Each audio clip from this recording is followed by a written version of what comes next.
Hello everybody, welcome back to my Daily Dose with Tim. Today is season 3, episode 21, and guess what? Coming to you live today from Niagara-on-the-Lake in Ontario here.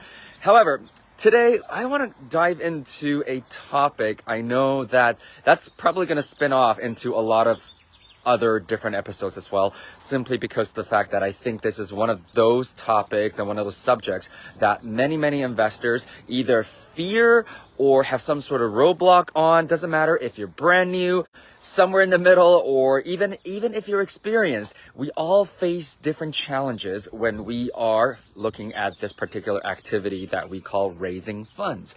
And we call it raising funds for your business simply because of the fact that it doesn't matter what asset class or what type of business that you are running. Raising funds, at the end of the day, is actually one of the most crucial and yet, as you can see from the title today, the most rewarding activity that any business person and investor can do. Simply because of the fact that we believe that if we understand how to make money, it is our duty and our privilege to help others do the same thing. And so with that said, today, just kind of like the previous episode, I am joined by two special guests as well. And so first thing first, I'm going to hand over my phone here right now to Ray. And we're just really going to share some of our perspectives and maybe even a couple of tactics and mindset pointers to help you overcome some of the challenges that you might be facing right now. So without further ado, here we go.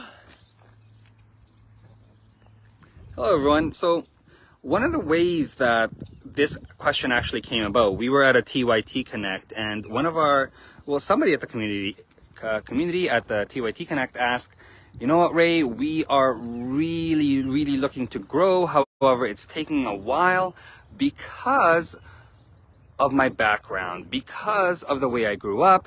We were taught that we gotta do everything ourselves, we gotta make our money ourselves, and we gotta save a ton to get deals done. However, if you've seen the most successful people in life, they work in teams. They're always looking for ways to create value. And so with that sort of mindset, it's not about doing it ourselves. It's about how can we help others achieve what they want. And I quote, they shared with me, the reason why they were taking a long time or they were going slow is they didn't want to ask people for money. They didn't want to ask people for money. However, let me share with all of you here on my Daily Dose with Tim, it's not asking anybody for money. We're offering an opportunity. We're offering an opportunity for our fellow investors, passive investors, money partners, for their money to work harder. We're offering them an opportunity for them to achieve their goals. We're offering them an opportunity for them to invest in a vehicle that's real, that's a hard asset, that they don't have to figure out too much. So until they know how to get their money to working. And really, isn't that a great value? Isn't that outstanding and so different from anything else out there that's a vehicle? Because for many of the large towers in the biggest cities all over the world, also known as banks, those banks and investment companies out there, they make money regardless of whether the investor makes money or not. And the way we teach it at TYT, it's win-win. As in, the active partner only makes money when the passive or money partner also makes money. And in that case, is it still asking for money? Or are we offering an opportunity? And really, when we're doing it better than the others out there, it's selfish, it's lazy to not help everyone else achieve what they want to achieve faster by working with great people who have their best interests at heart. And so when thinking about raising funds, think about it. Are you worth investing in? And is the way you're doing business a great way to help the person parking their money with you also win? All right. It's also kind of like what Ryan says. So one of our trainers, Ryan Carr and mentor, he says, would you rather have a slice of a giant juicy watermelon or a tiny grape by yourself? I mean, as you can see behind us, we're definitely surrounded by grapes. And those wine grapes are small. Do you want a small grape or a slice of a watermelon? Great ad there, Tim. And now we're gonna pass to our next esteemed guest, Mr. Gustavo Garcia Herreros. Herreros. All right. Hello, everybody. From Niagara today, and this is a very, very interesting question. How do we raise funds, or what do we do to actually invest in real estate or raise funds to invest in our own deals or somebody else's deals? And I mean, to me, it's all coming to who really you are. How do you present yourself? How confident you are in what you do and what you proclaim to have and to do. So people will do business with you or with us if they know us, they like us, and they trust us. And even if you're gonna go beyond that, it's about trust and like. It's if I'm able to present myself in a way that everybody likes me, everybody understands what I'm doing, and trusts that I'm capable of delivering, they will do business 100%. Most of us will feel comfortable asking for $5 to buy a coffee, but feel ashamed to ask for $100,000 to buy a property. Why?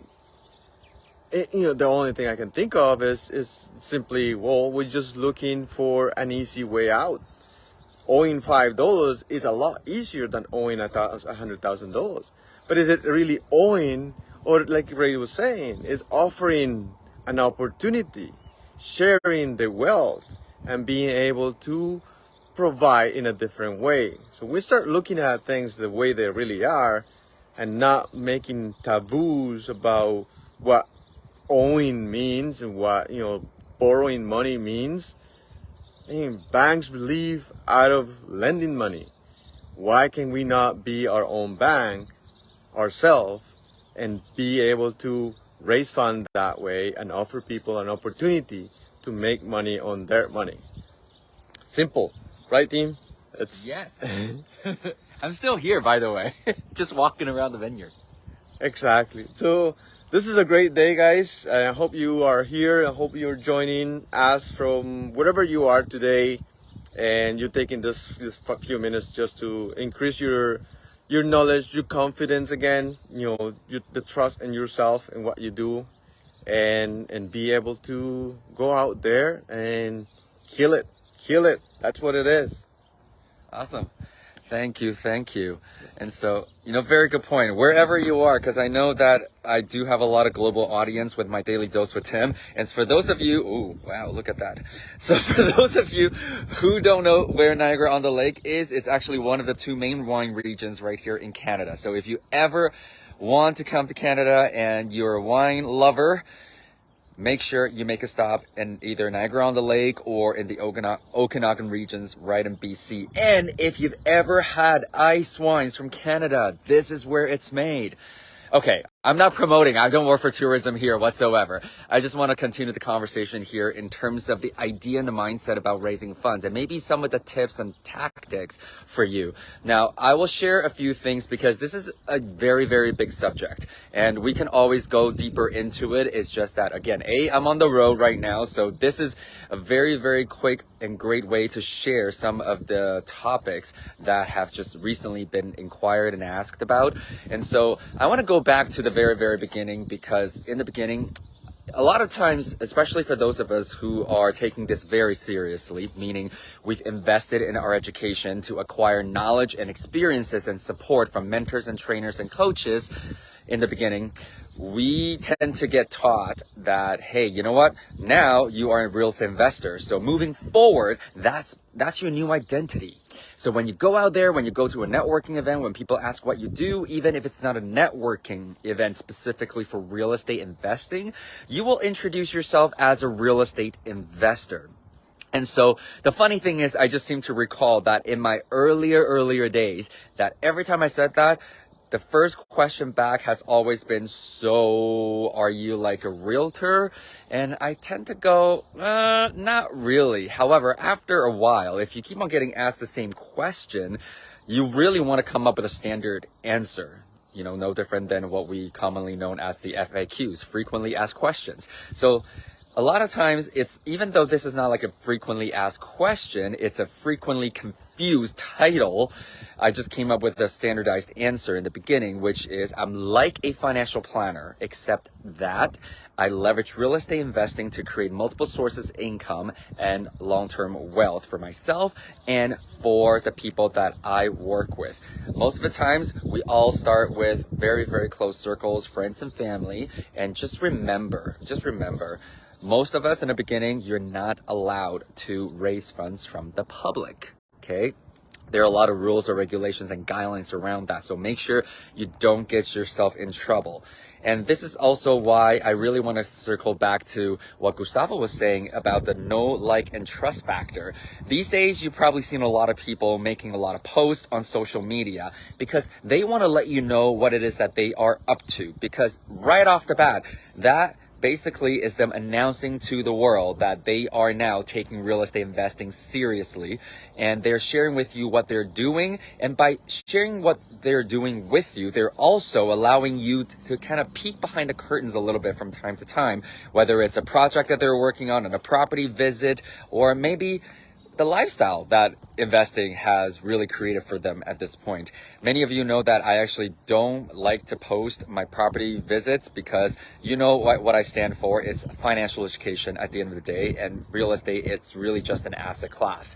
And so that's my personal choice at this point. However, early on, I've also had to do a lot of marketing in the sense that I needed to show people what kind of projects that I'm working on. And the point is, know, like, and trust. People are not going to be able to move on to the like and trust stage if they don't know you and if they don't know what you're doing and what you're up to. Or even for most of us, maybe you are looking to transition, meaning you have current JOBs and then you're learning how to invest in real estate on the side right now. However, you're building your portfolio, okay? And you're building your momentum up. With that said, that's why we also say a lot of the times, a quiet investor is a broke investor, because you're not allowing people the opportunity to actually get to know what you're doing.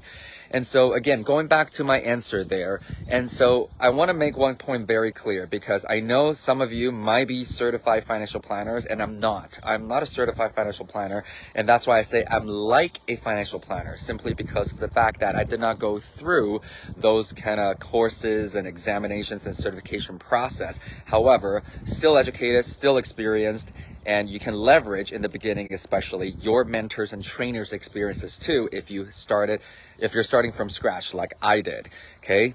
And the other thing is, over time, I've also learned to respond to that question as I'm like a private equity company. So again, those two words also carry certain legal implications. So that's why you always say you're like. You're not it unless you are it. Okay, I hope that makes sense to you.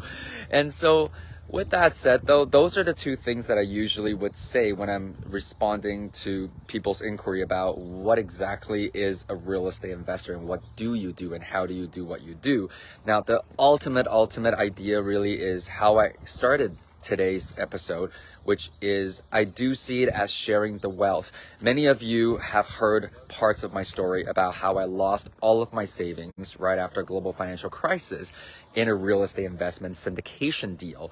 And that's also why I really do believe that once you learn how to leverage real estate as your investment vehicle, you're able to do a lot of good into the world, and your job is to protect, not just grow other people's money, is to protect other people's money with this amazing asset class that we've all identified to use.